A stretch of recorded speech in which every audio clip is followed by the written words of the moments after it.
आज आप लोग सुनेंगे हरियाली तीज व्रत की कथा। हरियाली तीज को छोटी तीज और सावन तीज के नाम से भी जाना जाता है। धार्मिक मान्यता है कि इस व्रत को करने से सुहागिन स्त्रियों को अखंड सौभाग्य की प्राप्ति होती है। इस अवसर पर भगवान शिव और माता पार्वती की पूजा अर्चना की जाती है। साथ ही प्रिय चीज़ों का भोग लगाया जाता है। सनातन धर्म में हरियाली तीज का व्रत बेहद भक्ति और उत्साह के साथ मनाया जाता है। यह पर्व भगवान शिव और देवी पार्वती के दिव्य मिलन का प्रतीक है। मान्यताओं के अनुसार सुहागिन महिलाएं इस दिन अपने पति की लंबी आयु तथा सलामती के लिए कठिन व्रत का पालन करती हैं। हरियाली तीज हिंदू पंचांग के अनुसार सावन मास में शुक्ल पक्ष की तृतीया तिथि के दिन मनाई जाती है। तो आज आप लोग सुनेंगे हरियाली तीज व्रत की कथा। तो सबसे पहले सुनते हैं शिव पार्वती की कथा। शिव पार्वती की अमर कथा। पुराणों में स्मरण है कि एक बार माँ पार्वती ने बड़ी उत्सुकता के साथ बाबा श्री विश्वनाथ देवाधिदेव महादेव से यह प्रश्न किया कि ऐसा क्यों होता है कि आप अजर अमर हैं और मुझे हर जन्म के बाद नए स्वरूप में आकर फिर से वर्षों की कठोर तपस्या के बाद आपको प्राप्त करना होता है। जब मुझे आपको ही प्राप्त करना है तो फिर मेरी यह तपस्या क्यों, मेरी इतनी कठोर परीक्षा क्यों, और आपके कंठ में पड़ी यह परमुंड माता तथा आपके अमर होने का कारण वह रहस्य क्या है? महाकाल ने पहले तो माता को यह गूढ़ रहस्य बताना उचित नहीं समझा, परंतु माता की स्त्री हट के आगे उनकी एक न चली। तब महादेव शिव को माँ पार्वती को अपनी साधना की अमर कथा, जिसे हम अमर तत्व की कथा के रूप में जानते हैं, इसी परम पावन अमरनाथ की गुफा में कहीं भगवान शंकर ने माँ पार्वती जी से एकांत व गुप्त स्थान पर अमर कथा सुनाने को कहा, जिससे कि अमर कथा को कोई भी जीव व्यक्ति और यहाँ तक कोई पशु पंछी ना सुन ले, क्योंकि जो कोई भी इस अमर कथा को सुन लेता है वह अमर हो जाता है। इस कारण शिव जी माँ पार्वती को लेकर किसी गुप्त स्थान की ओर चल पड़े। सबसे पहले भगवान भोले ने अपनी सवारी नंदी को पहलगाम पर छोड़ दिया। इसलिए बाबा अमरनाथ की यात्रा पहलगाम से शुरू करने का तात्पर्य या बोध होता है। आगे चलने पर शिव जी ने अपनी जटाओं में चंद्रमा को चंदनवारी में अलग कर दिया और गंगा जी को पंचतरणी में और कंठाभूषण सर्पों को शेषनाग पर छोड़ दिया। इस प्रकार इस पड़ाव का नाम शेषनाग पड़ा। आगे की यात्रा में अगला पड़ाव गणेश टाप पड़ता है। इस स्थान पर बाबा ने अपने पुत्र गणेश को भी छोड़ दिया था, जिसको महागुना का पर्वत भी कहा जाता है। पीसू घाटी में पीसू नामक कीड़े को भी त्याग दिया। इस प्रकार महादेव ने अपने पीछे जीवन दायिनी पांचों तत्वों को भी अपने से अलग कर दिया। इसके साथ माँ पार्वती संग एक गुप्त गुफा में प्रवेश कर गए। कोई व्यक्ति, पशु या पंछी गुफा के अंदर प्रवेश कर अमर कथा को ना सुने, इसलिए शिव जी ने अपने चमत्कार से गुफा के चारों ओर आग प्रज्वलित कर दी। फिर शिव जी ने जीवन की अमर कथा माँ पार्वती को सुनाना शुरू किया। कथा सुनते सुनते देवी पार्वती को नींद आ गई और वह सो गई, जिसका शिव जी को पता नहीं चला। भगवान शिव अमर होने की कथा सुनाते रहे। इस समय दो सफ़ेद कबूतर श्री शिव जी से कथा सुन रहे थे और बीच बीच में गूं गूं की आवाज़ निकाल रहे थे।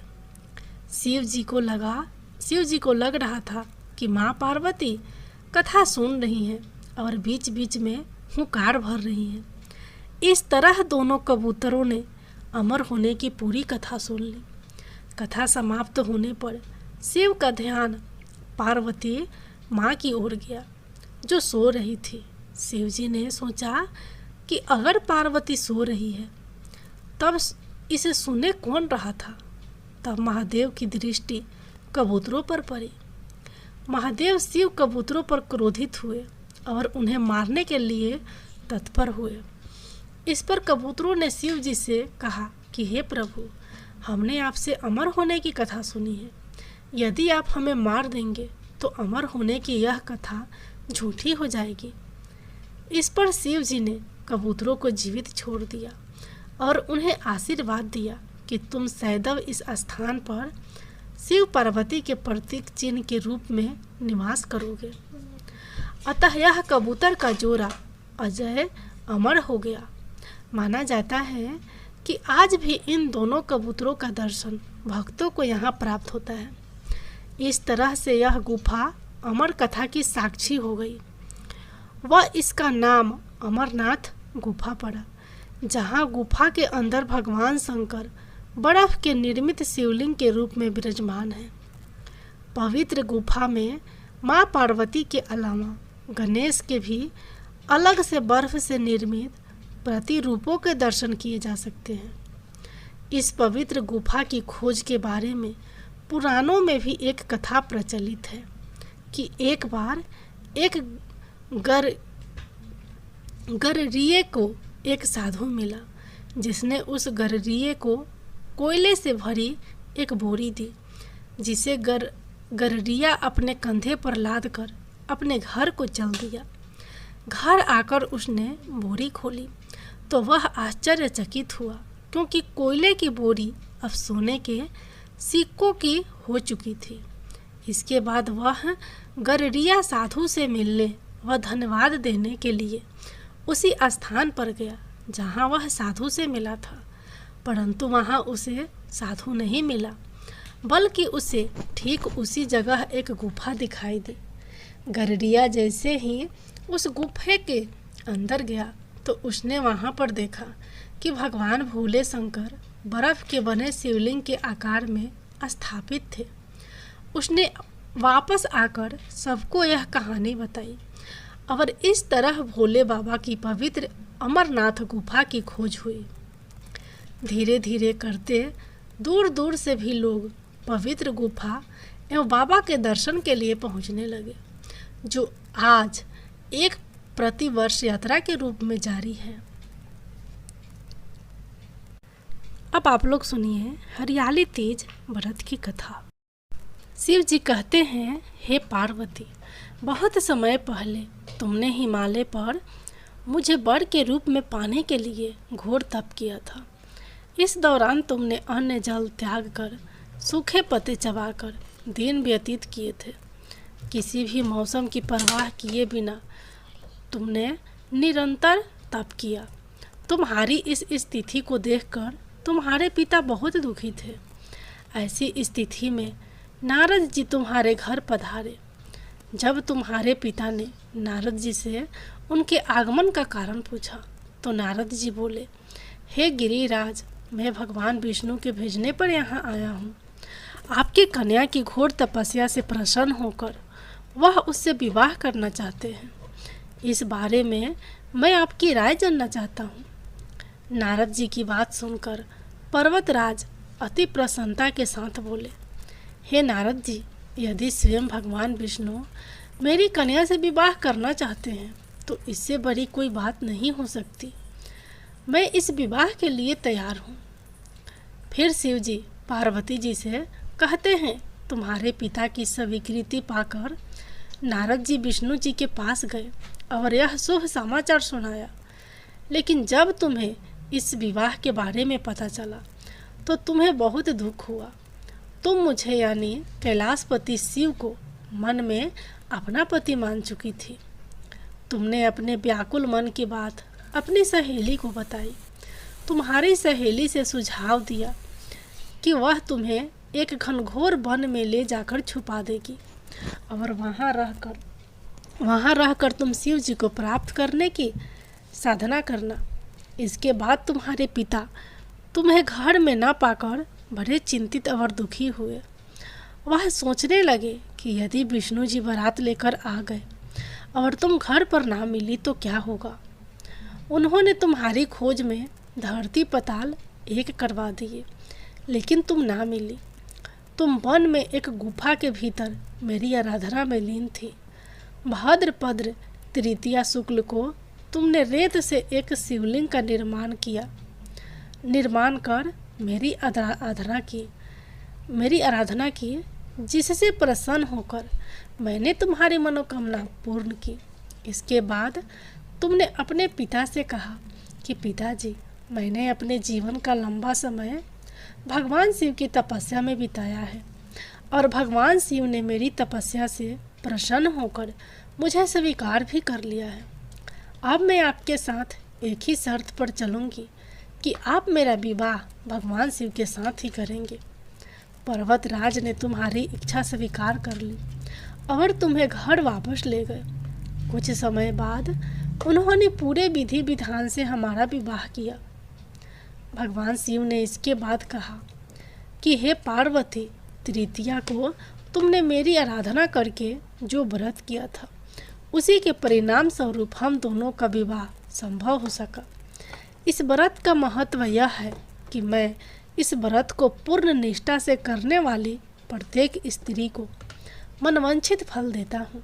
भगवान शिव ने पार्वती जी से कहा कि इस व्रत को जो भी स्त्री पूर्ण श्रद्धा से करेगी, उसे तुम्हारी तरह अचल सुहाग प्राप्त होगा। जय भोलेनाथ, जय माता पार्वती। इसी प्रकार एक अगली कहानी है। एक बार भगवान शिव शंकर जी की तपस्या रति के पति कामदेव ने भंग कर दी, तो भगवान शिव शंकर जी ने कामदेव को भस्म कर दिया। कामदेव को भस्म करने से पार्वती जी नाराज हो गई। वह स्वर्ण गौरी की पूजा में लीन हो गई।